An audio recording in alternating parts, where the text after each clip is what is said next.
طریقے سے اللہ تعالیٰ نے آپ کو آپ کی جان دیا، آپ کو مال دیا، آپ کو ہاتھ اور پاؤں دیا، آپ کو ناک دیا، کان دیا، جتنی بھی چیزیں دی ہیں اس کی خود حفاظت کرنا یہ آپ کی ذمہ داری ہے۔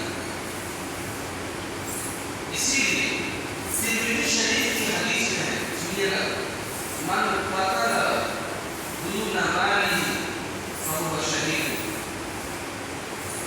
اور کما قال علیہ الصلوۃ والسلام کہ جو شخص اپنی مال کی حفاظت کرتے کرتے مارا گیا وہ شہید ہے۔ جو شخص کبھی اپنے جان کی حفاظت کرتے کرتے مارا گیا وہ شہید ہے۔ جو شخص اپنی عزت کی حفاظت کرتے کرتے مارا گیا وہ شہید ہے۔